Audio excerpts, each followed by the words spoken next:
Good morning students. आज हम बात करेंगे क्लास 10 का आपका पॉलिटिक्स का चैप्टर 1 पावर शेयरिंग के बारे में। आज हम लोग डिस्कस करेंगे। तो आज हम लोग देखेंगे कि पावर शेयरिंग का अर्थ क्या होता है, पावर शेयरिंग क्यों रिक्वायर्ड है, उसके बारे में हम लोग डिटेल डिस्क्रिप्शन जानेंगे। ठीक है, इसके बारे में हम लोग जानेंगे डेमोक्रेसी में पावर शेयरिंग का क्या महत्व है, डेमोक्रेसी का पावर शेयरिंग के लिए क्या रिक्वायरमेंट है, वे सभी पॉइंट हम लोग इस चैप्टर में आज जानेंगे। तो उम्मीद है कि आप लोग इस चैप्टर को ध्यान से सुनेंगे, देखेंगे और अपनी पढ़ाई को कंटिन्यू रखेंगे इस लॉकडाउन के पीरियड में, क्योंकि आप लोग क्लास 10 के बच्चे हो और इस लॉकडाउन के समय में आपकी पढ़ाई पर इसका असर पड़ रहा है। तो आप चाहोगे कि, और हम लोग भी चाहते हैं कि आप अपनी पढ़ाई को कंटिन्यू रखिए, घर पर ही बैठकर पढ़ें, क्योंकि एग्ज़ाम तो आपका टाइम पर ही होगा। तो आप अपनी पढ़ाई के साथ कोई समझौता ना करें और हमारे इस एफर्ट को सफल बनाएं, क्योंकि हम लोग आपके लिए मेहनत कर रहे हैं और आप भी अपने लिए मेहनत करें। तो चलिए हम लोग देखते हैं। तो यहाँ पे आपको कुछ रेफरेंस के थ्रू आपको समझाया गया है इस चैप्टर के बारे में। जैसे कि यहाँ पे आपको बताया गया है बेल्जियम और श्रीलंका का उदाहरण देके। ठीक है, तो इसके बारे में हम लोग जानेंगे। तो देखिए बेल्जियम क्या है कि बेल्जियम एक छोटा सा देश है। कहाँ का छोटा सा देश है बेल्जियम? यूरोप का एक छोटा सा देश बेल्जियम है। ठीक है, देखिए बेल्जियम आपका यूरोप का एक छोटा सा देश है। ठीक है, अगर हम इसका एरिया की तुलना करें तो बेल्जियम का एरिया आपका हमारे देश में जो हरियाणा है ना, हरियाणा से भी इसका एरिया क्या है, कम है। ठीक है, तो इसका जो बेल्जियम का बॉर्डर है आपका फ्रांस, नीदरलैंड, जर्मनी और लग्जमबर्ग के साथ पड़ता है। ठीक है, इसके पॉपुलेशन के बारे में बात करें तो यहाँ का पॉपुलेशन लगभग 1 करोड़ है। ठीक है, अगर हम इसकी तुलना हरियाणा के पॉपुलेशन कैसे करते हैं तो ये हरियाणा के पॉपुलेशन का क्या है, आधा है। ठीक है, अगर हम इस देश का इथनिक कंपोजिशन के बारे में बात करें तो इसका इथनिक कंपोजिशन मतलब इथनिक मतलब वहाँ जो निवास करते हैं लोग, वहाँ रहने वाले लोगों की रंग रूप के आधार पर जो कंपोजिशन होता है, जैसे कोई गारे गोरे लोग हैं, कोई काले लोग हैं, है ना, उनके रेस के, उनके जाति के आधार पर जो कंपोजिशन होता है उसके बारे में बात किया जा रहा है। तो अगर हम बात करते हैं तो यहाँ का इथनिक कंपोजिशन बहुत ही कॉम्प्लेक्स है। ठीक है, अगर यहाँ का हम टोटल पॉपुलेशन देखें तो यहाँ पर 59% लोग आपका फ्लेमिश रीजन के हैं। ठीक है, 59% लोग कौन सा रीजन का है, फ्लेमिश रीजन का। उनकी भाषा क्या है, तो डच है, यानी इनकी भाषा क्या है, डच है। ठीक है, और अनदर 40% लोग हैं जो वो वॉलनिया रीजन के हैं। ठीक है, ये कहाँ के हैं, वॉलनिया रीजन के, और इनकी भाषा क्या है, फ्रेंच है।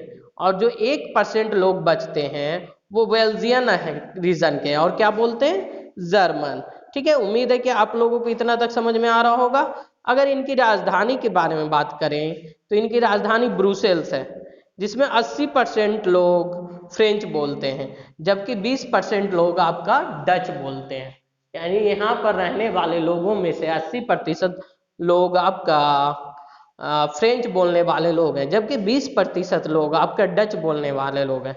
ठीक है, अगर हम माइनॉरिटी के बारे में बात करें तो यहाँ पर जो माइनॉरिटी कम्युनिटी है, तो माइनॉरिटी कम्युनिटी यहाँ पर आपका फ्रेंच स्पीकिंग कम्युनिटी है, यानी जो फ्रेंच बोलने वाले लोग हैं वो माइनॉरिटी में है, लेकिन ये साथ ही साथ बहुत ही रिच हैं। ठीक है, और शक्तिशाली कम्युनिटी है। ठीक है, और ये डच स्पीकिंग कम्युनिटी से अधिक शक्तिशाली हैं और इनका आर्थिक विकास में भी योगदान है। ठीक है, उम्मीद है कि आप लोगों को इतना तक समझ में आ रहा होगा। ठीक है, अब देखिए इसके कारण ये दो कम्युनिटी में, ठीक है, यहाँ पर जो ये दो कम्युनिटी हैं, डच स्पीकिंग कम्युनिटी और आपका फ्रेंच स्पीकिंग कम्युनिटी में आपका क्या हो रहा है, आपका यहाँ पर डच स्पीकिंग कम्युनिटी और फ्रेंच स्पीकिंग कम्युनिटी में आपका क्या हो रहा है कि दोनों में क्या कहते हैं, टेंशन है। ठीक है, तो ये जो फ्रेंच स्पीकिंग कम्युनिटी है वो 1950 से 1960 के दशक में ये टेंशन इन दोनों कम्युनिटी में अधिक हुआ, ब्रुसेल्स में खासकर। ठीक है। ब्रुसेल्स में एक स्पेशल प्रॉब्लम था। क्या स्पेशल प्रॉब्लम था ब्रुसेल्स में? तो देखिए यहाँ पर डच बोलने वाले लोग, ठीक है, ये अधिक संख्या में थे, जबकि माइनॉरिटी लोग यहाँ की राजधानी में कम थे, ठीक है। अगर हम कंपेयर करते हैं ये सिचुएशन को दोनों देशों से, तो अगर हम बात कर रहे हैं श्रीलंका के बारे में, दूसरे देश से कंपेयर करें जो कि श्रीलंका है, तो श्रीलंका एक आइलैंड नेशन है। आइलैंड नेशन मतलब वैसा राज्य या नेशन जो समुद्र से घिरा हुआ है, ठीक है। जो कि अगर हम इसके बारे में बात करते हैं तो श्रीलंका हमारे भारत के तमिलनाडु के साउथर्न कोस्ट से कुछ ही किलोमीटर दूर है, यानी श्रीलंका की दूरी हमारे भारत के साउथर्न कोस्ट से ज्यादा दूर नहीं है, ठीक है। उम्मीद है कि हम इतना तक समझ में आ रहा होगा। अगर हम पॉपुलेशन के बारे में बात करते हैं तो लगभग 2 करोड़ लोग यहाँ की पॉपुलेशन है, जितना हमारे देश के हरियाणा में है, ठीक है। अगर हम दूसरे नेशन के बारे में बात करें साउथ एशिया के रीजन के, तो देखिए श्रीलंका में आपका जो पॉपुलेशन है वो अलग अलग डाइवर्स पॉपुलेशन है, ठीक है। यहाँ पर जो मेजर सोशल ग्रुप है उसमें आपका श्रीलंका के यहाँ पर ध्यान रखना है, ठीक है। श्रीलंका में आपका सिन्हला स्पीकर्स है, वो कितना है 74%। सिन्हला बोलने वाले लोग कितने 74%। तमिल बोलने वाले लोग कितने 80%, ठीक है। इसमें भी तमिलियन में, ठीक है, ये जो तमिल लोग हैं श्रीलंका में, वहां पर आपका 2 सब ग्रुप है, ठीक है। ये 2 सब ग्रुप क्या क्या है? एक Tamil native of the country है, यानी जो देश के मूल तमिल बोलने वाले लोग हैं, और दूसरा वैसे तमिल बोलने वाले लोग हैं जो भारत से गए हैं, ठीक है। तो देखिए तमिल नेटिव कम्युनिटी को श्रीलंकन तमिल कहा गया है। इनकी आबादी लगभग 13% है, ठीक है। और जो बाद में भारत से गए हैं, जो प्लांटेशन वर्कर के रूप में कॉलोनियल पीरियड के दौरान गए थे, जिसको अंग्रेजों ने भारत से ले काम करने के लिए वहां पर ले जाया गया था, वैसे तमिल को इंडियन तमिल कहते हैं, ठीक है। अगर हम मैप के बारे में बात करते हैं तो अगर हम मैप देखें तो वहां पर अगर हम बात करें मैप के बारे में, तो वहां की जनसंख्या में अगर देखते हैं, तो अगर हम बात करते हैं तो यहाँ का जो अधिकतर जो जनसंख्या है, मतलब जो तमिल लोगों की जनसंख्या है, वो आपका नॉर्थ और ईस्ट पार्ट में है, कंट्री के नॉर्थ और ईस्ट पार्ट में है, ठीक है। और ये जो सिंहला स्पीकिंग पीपुल हैं, जो वहाँ की जो सिंहली भाषा है वो बोलने वाले लोग हैं, वो मुख्यतः बुद्धिस्ट हैं, यानी बौद्ध धर्म के मानने वाले हैं, ठीक है। और अगर हम तमिल लोगों के बारे में बात करें तो तमिलियन में से आपका अधिकांश कौन है? हिंदू और मुस्लिम। तमिल बोलने वाले में से अधिकांश हिंदू और मुस्लिम है, ठीक है। इसके अलावा यहाँ पर आपका अगर क्रिश्चियन के बारे में बात करें तो वो आपका दोनों कम्युनिटी में है, तमिल बोलने वाले कम्युनिटी में भी है और सिंहला बोलने वाले भी कम्युनिटी में भी है। तो उम्मीद है कि आप लोगों को ये पॉइंट यहाँ तक समझ में आ रहा होगा। अब देखिए यहाँ पे कह रहा है कि आप अगर इमेजिन कीजिए एज अ सिचुएशन बेल्जियम में होता तो क्या होता। तो देखिए ऐसा सिचुएशन बेल्जियम में होता तो देखिए डच कम्युनिटी आपका एडवांटेज लेता न्यूमेरिक मेजोरिटी का, और फोर्स यहाँ पे अपना यूज किया जाता, ठीक है। और फ्रेंच जर्मन स्पीकिंग पॉपुलेशन के लोग अपने फायदा यहाँ पर उठाते, ठीक है, उन पर फोर्स यूज किया जाता, ठीक है। जिससे क्या होता कि ये दोनों कम्युनिटी में क्या होता, लड़ाई होती, कॉन्फ्लिक्ट होता, ठीक है। जिसके कारण कहीं ना कहीं ये यहाँ पर इस देश के लिए नुकसानदायक होता, ठीक है, जो कहीं ना कहीं बंटवारा का कारण बनता, ठीक है। और वो दोनों बोलने वाले कम्युनिटी ब्रुसेल्स पर अपना हक जमाते, ठीक है।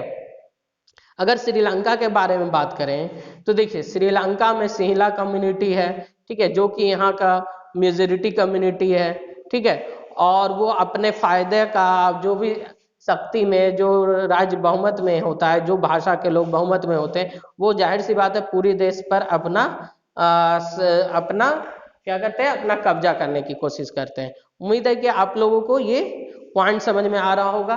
तो बेसिकली आपको यहाँ पर इस पॉइंट के थ्रू एनसीईआरटी चैप्टर में आपको ये कंपैरिजन करने के लिए बताया गया है कि बेल्जियम और श्रीलंका का ये कंपैरिजन किया गया है दोनों देशों के बीच में, वहां पर रहने वाले निवासियों के बीच का कंपैरिजन है। जैसे कि अगर हम बेल्जियम में के बारे में बात करते हैं तो वहां पर अलग अलग वर्ग के लोग निवास कर रहे हैं, अलग अलग भाषा बोलने वाले लोग निवास कर रहे हैं, ठीक है। और यहाँ पे दो मेजोरिटी कम्युनिटी है जो अलग अलग भाषा बोलते हैं, जिसमें से एक कम्युनिटी अधिक संख्या वाली है, दूसरी कम्युनिटी उससे थोड़ी कम संख्या वाली है, ठीक है, जिसके कारण यहाँ पे दोनों कम्युनिटी के बीच कॉन्फ्लिक्ट का कारण बना रहता है। वहीं हम अगर श्रीलंका का देखते हैं तो श्रीलंका में आपका क्या कहते हैं तमिल कम्युनिटी है और सिंहला कम्युनिटी है, जिसमें से सिंहला वहाँ की जनसंख्या उनका जनसंख्या अधिक है, जिसके कारण वहाँ देश के अधिकतर संसाधनों पर उनका हक वो अपना जताते हैं। वहीं अगर हम बात करते हैं तमिलियन कम्युनिटी के बारे में तो तमिलियन कम्युनिटी आपका दो प्रकार का कम्युनिटी है। एक कम्युनिटी आपका जो कि वहाँ बेस्ड नेटिव तमिलियन है, ठीक है, और दूसरा कम्युनिटी है जो इंडिया से तमिलनाडु से गए थे अंग्रेजों के समय, वो दो कम्युनिटी है। तो इन दोनों कम्युनिटी के बीच कॉन्फ्लिक्ट होते रहता है भाषा के आधार पर, क्षेत्र के आधार पर। तो बेसिकली आपको ये चीजें ये दोनों केस स्टडी से समझाने की कोशिश की गई है, ठीक है। उम्मीद है कि आप लोगों को ये पॉइंट समझ में आ रहा होगा। अगर हम बात करते हैं अब हम बात करते हैं नेक्स्ट पॉइंट मेजोरिटिज्म इन श्रीलंका, ठीक है। श्रीलंका में जो मेजोरिटिज्म है उसके बारे में बात करेंगे, ठीक है। तो देखिए श्रीलंका आपका एक इंडिपेंडेंट कंट्री के रूप में 1948 में इमर्ज हुआ था, यानी श्रीलंका को आज़ादी 1948 में मिली थी। तो अगर हम बात करते हैं तो श्रीलंका कब इंडिपेंडेंट कम्युनिटी के रूप में हुआ था, तो 1948 में। तो देखिए जो लीडर था सिंहला कम्युनिटी का, अब जाहिर सी बात है सिंहला लोगों की संख्या अधिक थी, तो सिंहला कम्युनिटी का जो लीडर लोग थे वो चाहते थे कि जो गवर्नमेंट जो बनी है न्यू फाउंड गवर्नमेंट है उसमें इन लोगों को क्या मिले, अधिक बेनिफिट मिले, क्योंकि ये इनकी जनसंख्या अधिक है, ठीक है। और जाहिर सी बात है जनसंख्या अधिक रहने के कारण ये मेजोरिटी में है, ठीक है, जिसके कारण ये डेमोक्रेटिक कह सकते हैं कि इनका इलेक्शन आसानी से हो रहा है, ठीक है। तो इसके लिए श्रीलंका में एक मेजोरिटेरियन मेजर इस्टेब्लिश किया गया। किस लिए ये मेजर इस्टेब्लिश किया गया था, ताकि आपका सिंहला कम्युनिटी की सुप्रीमेसी इस्टेब्लिश हो सके, यानी जो सिंहला लोग थे ना वो अपने आप को सर्वोच्च दिखाना चाहते थे। ये अपनी जनसंख्या के आधार पर श्रीलंका में अपने लिए स्पेशल राइट चाहते थे, ठीक है। तो इसी के लिए सिंहला लोगों को प्रेफरेंस देने के लिए 1956 में एक एक्ट पास किया गया, ठीक है। इसके एक्ट के तहत सिंहला बोलने वाले लोगों को, ठीक है, यानी सिंहला वहाँ का ऑफिशियल लैंग्वेज घोषित कर दिया गया, यानी सिंहला आपका कहाँ का ऑफिशियल लैंग्वेज घोषित किया गया, श्रीलंका का। और वहीं तमिलियन बोलने वालों लोगों को अपमानित किया गया, ठीक है। इसके अलावा जो गवर्नमेंट था, गवर्नमेंट आपका पेरिफेशियल पॉलिसीज बना रहा था, किसके लिए, सिंहला कम्युनिटी के लिए, चाहे वो यूनिवर्सिटीज में पोजीशन हो या गवर्नमेंट जॉब हो, ठीक है, सभी लोगों सभी चीजों में वहाँ के जो सिंहला कम्युनिटी थे उनको प्रीफरेंस दिया जा रहा था, ठीक है। इसके अलावा एक नया जो संविधान में परिवर्तन किया गया और बौद्ध धर्म को वहाँ प्रोटेक्शन दिया गया, ठीक है। उम्मीद है कि आप लोगों को समझ में आ रहा होगा। और ये जो भी गवर्नमेंट जो मेजर ले रही थी, जो श्रीलंका की आज़ादी के बाद जो नियम बनाया जा रहा था श्रीलंका के सरकार के द्वारा, तो इससे क्या हो रहा था कि जो यहाँ पर जो भारतीय मूल के तमिलियन थे या जो नेटिव तमिलियन थे उन लोगों में एलिनेशन की भावना उत्पन्न हो रही थी। एलिनेशन की भावना मतलब कि उन लोगों को लग रहा था कि हम श्रीलंका के निवासी नहीं हैं और हमारे साथ क्या किया जा रहा है, भेदभाव किया जा रहा है, ठीक है। क्योंकि जो अधिकतर पॉलिटिकल पार्टीज थी वो बौद्धों के बारे में बात करती थी, सिंहला कम्युनिटीज के बारे में बात करती थी और उनके अधिकारों के बारे में बात करती थी, और इधर जो तमिलियन लोग थे उनके बारे में कोई डिस्कस नहीं होता था, ठीक है। जो सिंहला कम्युनिटी के लोग थे, जो लीडर थे, वो अपने लैंग्वेज और कल्चर को लेकर सेंसिटिव थे। ठीक है।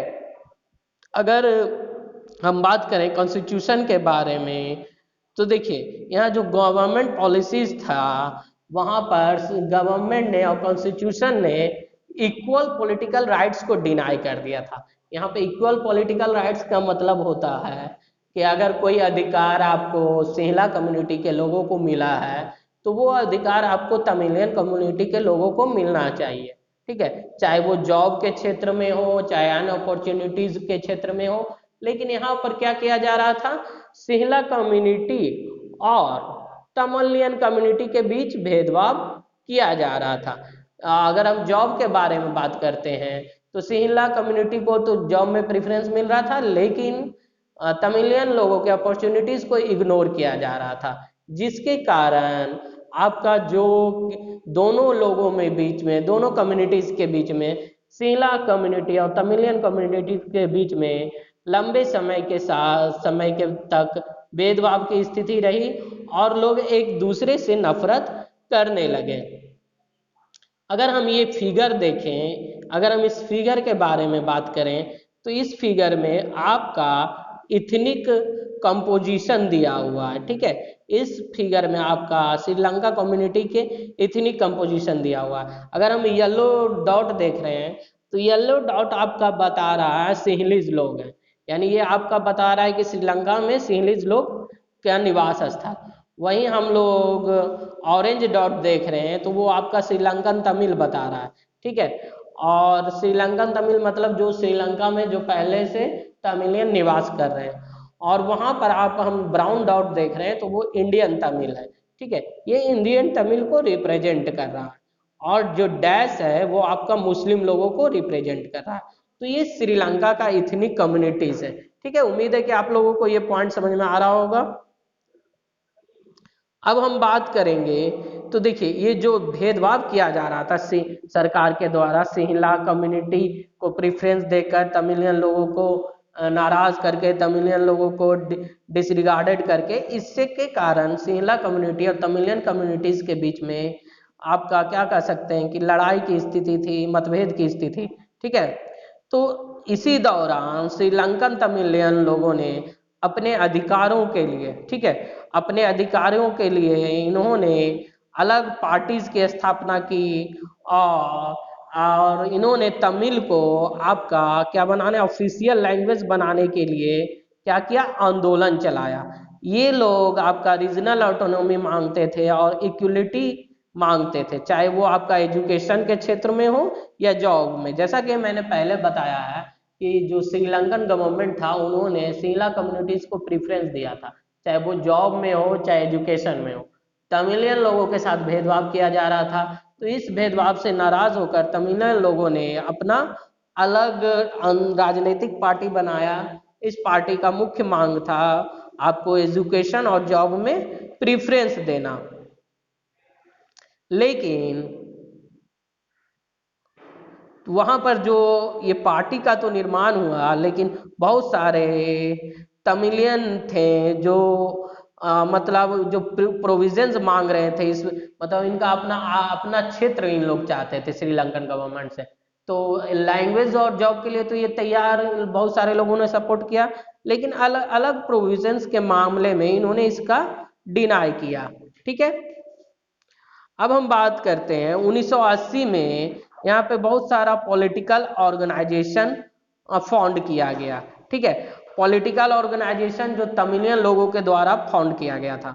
ठीक है, इनका मांग था इंडिपेंडेंट तमिल इलम स्टेट की मांग स्थापना करना, जो कि आपका श्रीलंका के नॉर्थ और ईस्टर्न पार्ट्स में स्थापित होना था। ठीक है, तो ये इनका मांग था इंडिपेंडेंट तमिल इलम स्टेट की स्थापना करना।